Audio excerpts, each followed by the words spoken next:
तो अगर आपकी टीम एक काम करती है तो जिम्मेदारी तो आपकी है ना, क्योंकि आपने अपनी टीम को तो इस फोटो पे नहीं दिखाया है। अगर आप अपने जो भी काम आपकी टीम कर रहे हैं उसकी जिम्मेदारी तो आपकी बनती है ना, क्योंकि उसका पैसा तो आपके पास ही आ रहा है। तो आप ये कहकर तो नहीं बच सकते कि मेरी टीम हो सकता है कॉपी कर लिया हो। ये तो आपकी जिम्मेदारी ना कि आपके इंस्टीट्यूट में क्या हो रहा है, आपकी टीम क्या काम कर रही है, जो लीडर है उसी की जिम्मेदारी मानी जाएगी। अगर आपको इतना फेम मिला है तो अगर आप कोई गलत काम कर रहे हैं। 28 तारीख को मैंने मेल किया था, मेल भी आपको दिखाई दे रहा होगा, ठीक है। 28 तारीख को मैंने मेल किया, फिर 2 तारीख को मैंने फिर से मेल किया, लेकिन मेल का कोई रिप्लाई नहीं आया। तो मैंने कोशिश की बात करने की, लेकिन कोई बात यहां पर नहीं हो पाई। इसीलिए मुझे यूट्यूब पर आना पड़ा, क्योंकि मैं मेंटली भी बहुत फ्रस्ट्रेटेड हूं।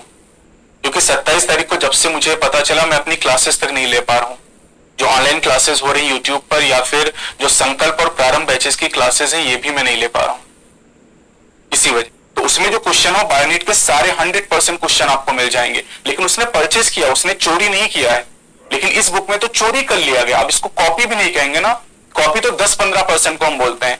मतलब 60 to 90% क्वेश्चन सीधे डिक्टो उठा लिए गए, ऑप्शन उठा लिए गए, सोल्यूशन तक उठा लिया गया, उसी तरीके से गलतियां भी उसी तरीके से उठा ली गई। कहीं पर कोई दिमाग लगाया ही नहीं गया है। जो क्वेश्चन बायोनीट की बुक से नहीं, उनको देखिएगा जरा, उनके सोल्यूशन तक इनके पास नहीं है। आप समझ सकते हैं कि किस लेवल पे और कितना रिसर्च करके इन्होंने काम किया है। ये बोलते हैं ना कि हमने रिसर्च करके काम किया, ये रिसर्च इन्होंने किया है। अब सच और झूठ का फैसला आपको करना। अच्छा, बहुत सारे बच्चे ये भी मैसेज कर रहे हैं कि सर यूट्यूब पे आप क्यों बता रहे हो इस बारे में। तो यूट्यूब पे हम ये इसलिए बता रहे हैं ताकि दुनिया को पता चले कि सच्चाई क्या है, और हम लीगल एक्शन भी लेंगे। अब ये चैप्टर मैंने मैच किए हैं, इसके आधार पर हम लीगल नोटिस भी भेजेंगे, और लीगल नोटिस का जो प्रोसीजर वो भी मैं आपको यूट्यूब पर बताऊंगा कि हमने लीगल नोटिस भेजी है। क्योंकि मैंने मेल किया, मेल का कोई भी रिस्पॉन्स नहीं आया है। मेल का रिस्पॉन्स किस तरह का आता है बताता हूं मैं आपको, कि मेल में क्या उन्होंने वापस लिख के भेजा है। ठीक, मेल में आपको दिखाता हूं कि क्या रिप्लाई आया है। मैंने मैसेज लिख के भेजा था कि dear sir, this side doctor Hariom Gangwar, recently I have checked your biology content and I found 60 to 70% content is mine. ये मैसेज है 3 दिन पहले का। अभी तो ये करीब 90% कंटेंट तक मैच कर रहा है। From my book Objective Bionit, even in some question sequencing is also the same. Also the similar question are just copied and pasted without any changes. So first of all, I want to know, is there any mistake from you and your team? I really respect you that you have taken lots of moves in the new era of education, and I appreciate it. But after seeing that all my effort you have used in your content without my permission is not suitable. You are also using this for commercial use. आप बेच रहे हैं इसको. If you provide it free of cost to all student, then it was okay. So please clarify my concerns as soon as possible. Thank you. ये मैंने भेजा था 3 दिन पहले। अब रिप्लाई क्या आया है? रिप्लाई आया है कि dear student, if you have any query you can reach us via our app by following the below step. Currently we are not accepting queries at mail. Mail पे क्वेरी एक्सेप्ट नहीं करते हैं। तो app के बारे में, app पे मैं गया, वहां से भी मैंने मेल किया, लेकिन कोई भी रिस्पांस नहीं आया। 3 दिन हो चुके, और इसके पहले 28 तारीख को मेल में भेज चुका हूं। तो मैंने अपनी तरफ से सारी कोशिश कर ली, क्योंकि जो भी बच्चों के क्वेरीज थे कि सर आप यूट्यूब पे क्यों बोल रहे हैं, आप सीधे उनसे कांटेक्ट करिए, पहले मैंने कांटेक्ट करने की कोशिश की। कुछ बच्चे कह रहे हैं कि यूट्यूब पर क्यों बता रहे हैं, क्योंकि आपको सच्चाई पता चलनी चाहिए कि किस तरीके से इस कंटेंट को कॉपी करके और बेचा जा रहा है। अब मैं आपको बताता हूं कि जैसे बायोनीट बुक की अगर हम बात करते हैं, तो बायोनीट बुक में क्वेश्चन का नंबर कितना है। बायोनीट बुक के एक चैप्टर की अगर हम बात करें, जैसे डाइजेशन एंड एब्जॉर्प्शन चैप्टर की, नोटिस का जवाब जरूर देना पड़ेगा।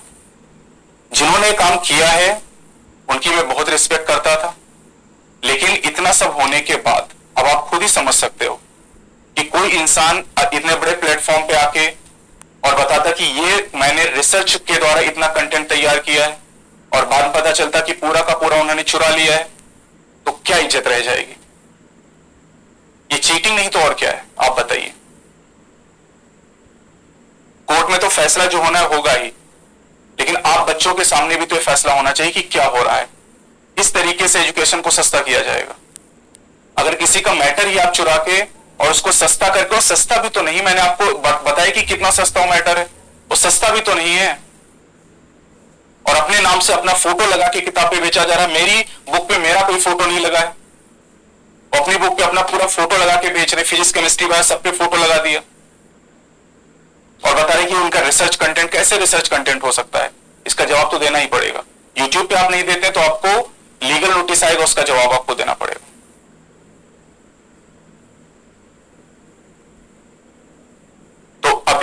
पिछले 2-3 वीडियो से मैंने नाम इसलिए नहीं बताया था क्योंकि मैं आपको सारे प्रूफ देना चाहता, तो मुझे उम्मीद है कि आपको सारे प्रूफ मिल गए होंगे।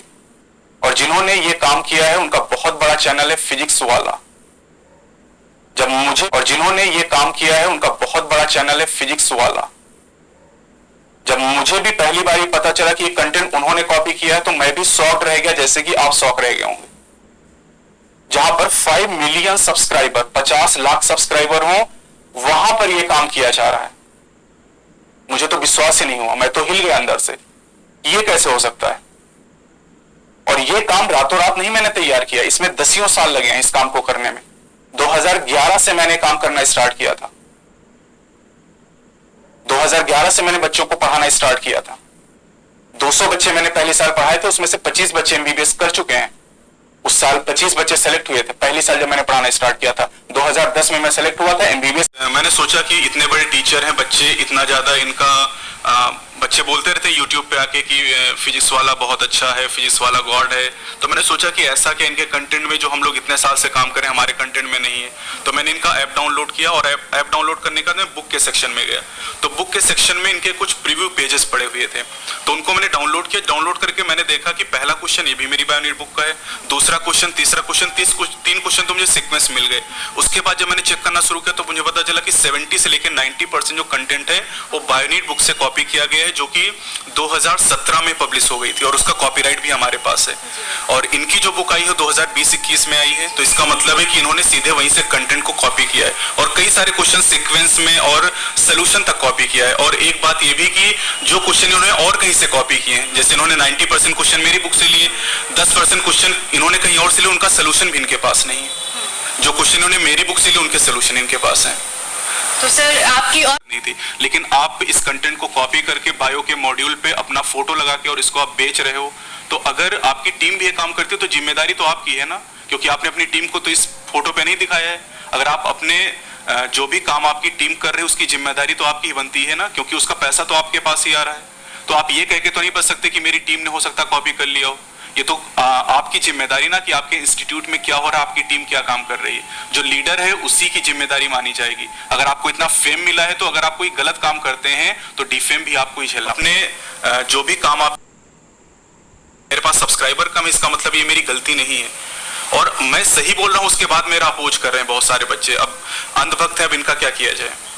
मेरा अगला सवाल आपसे ये है कि आपने बताया कि आपका जो कंटेंट था उस पर कॉपीराइट था, तो अगला स्टेप आपका क्या होगा? क्या आप इस पे कोई लीगल एक्शन लेंगे?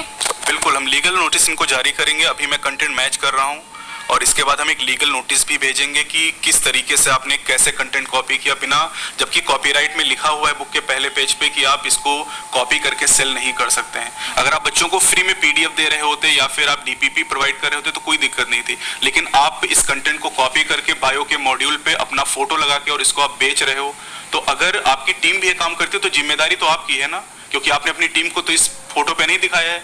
अगर आप अपने जो भी काम आपकी टीम कर रहे है उसकी जिम्मेदारी तो आपकी बनती है ना, क्योंकि उसका पैसा तो आपके पास ही आ रहा है। तो आप ये कह के तो नहीं बच सकते कि मेरी टीम ने हो सकता कॉपी कर लिया हो। ये तो आपकी जिम्मेदारी ना कि आपके इंस्टीट्यूट में क्या हो रहा है, आपकी टीम क्या काम कर रही है। जो लीडर है उसी की जिम्मेदारी मानी जाएगी। अगर आपको इतना फेम मिला है तो अगर आप कोई गलत काम करते हैं तो डिफेम भी आपको ही झेलना पड़ेगा।